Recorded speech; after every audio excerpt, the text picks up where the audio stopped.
안녕하세요. 세계 첩보계 동향을 전해드리는 정보인 기자입니다. 지난주에도 첩보계에서는 많은 일들이 있었는데요. 그 중에 주목할 소식들 전해드리겠습니다. 먼저 미국 소식입니다. 미국 정보공동체 일원인 국방정보국 DIA에서 나온 이란 핵시설 공습에 대한 평가 보고서로 미 정보기관들이 일대 혼란에 빠지는 초유의 사태가 벌어졌습니다. 사태와 관련한 대략의 이야기는 이렇습니다. 미국은 지난 21일 새벽 미드나잇 해머라는 군사작전을 통해 이란 핵시설이 있는 포르도와 나탄즈, 이스파한에 대한 전격적인 공습을 단행했는데요. 이 작전에 미국은 B-2 스텔스 폭격기 7대를 동원해 벙커버스터 14발을 투하했습니다.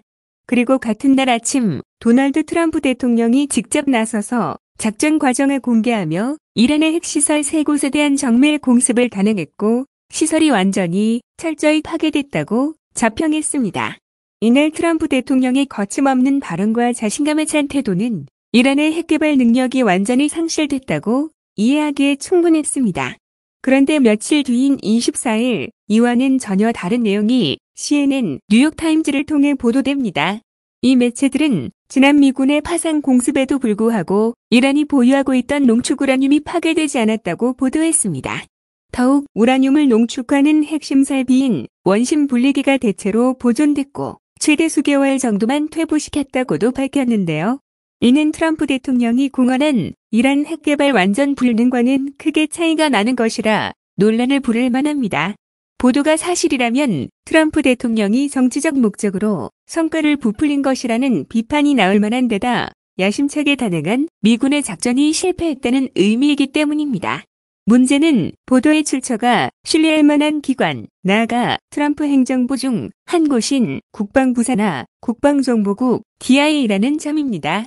다만 보도된 내용은 1차 평가 보고서고 따라서 향후 조사와 분석에 따라 내용은 변할 수 있습니다. 그럼에도 보고서의 근거가 중동을 담당하면서 작전을 주도한 미 중부군 사령부고 보고서 내용의 전달자가 한 명이 아니라 2명 이상의 복수라는 점에서 파장이 가라앉지 않았는데요. 사정이 이렇다 보니 백악관을 비롯한 상급기관인 국방부와 정보공동체에는 그야말로 아닌 밤중에 불덩어리가 떨어진 격이 된 겁니다.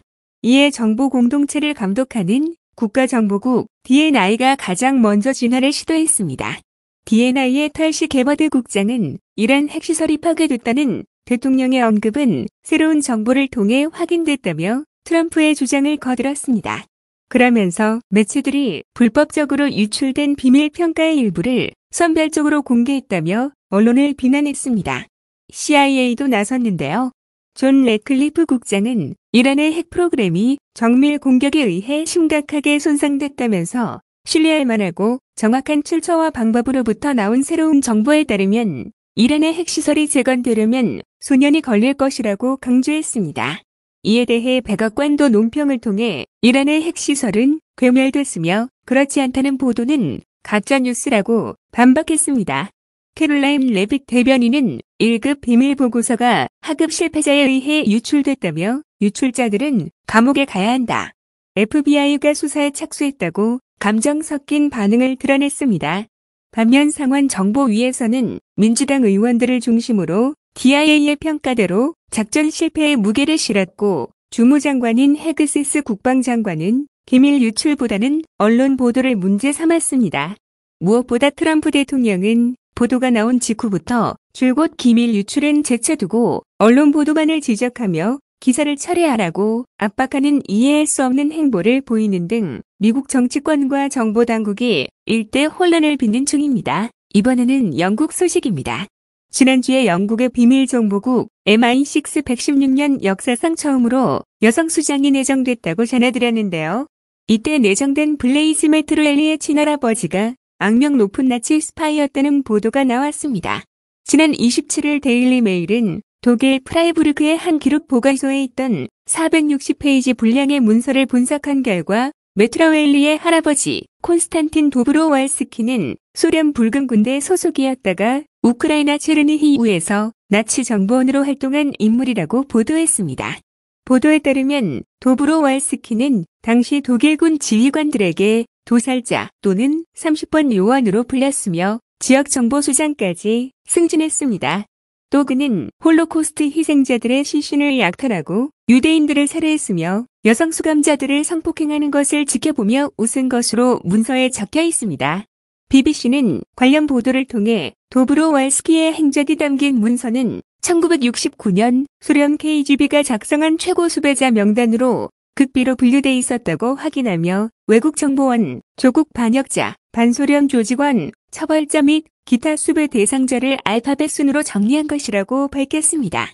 도브로왈스키 항목에는 그가 소련 시민 처형에 참여했다고 적혀 있고 인민의 적으로 분류돼 5만 루블의 현상금이 내걸렸습니다. 하지만 1943년 독일군이 밀리고 소련군이 진격해오자 그해 9월에 아내 바버라와 2달 된 아들 콘스탄틴 주니어, 즉 메트라웰리의 아버지를 탈출시키고 자신은 체르니히요에 남았다고 합니다. 전쟁 후에 바버라는 영국으로 이주해 조지아 출신의 데이비드 메트라웰리와 재혼했고 콘스탄틴 주니어는 계부의 성을 따릅니다. 다만 1966년 7월 작성된 귀화 증명서에 콘스탄틴 주니어의 성은 여전히 도브로왈스키로 돼 있으며 메트라웰리는 별칭으로 기록돼 있습니다. 콘스탄틴 주니어는 이후 영국군에서 방사선과 의사로도 복무했습니다.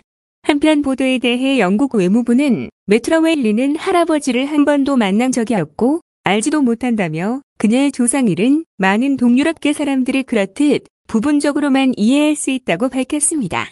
아울러 이런 복잡한 유산 때문에 메트라웰리는 MI6에서 갈등을 예방하고 적대국의 위협으로부터 영국 국민을 보호하기 위해 전념할 수 있다고 주장해 논란에도 불구하고 내정을 처리하지 않겠다는 입장을 드러냈습니다. 오늘 전해드릴 소식은 여기까지고요.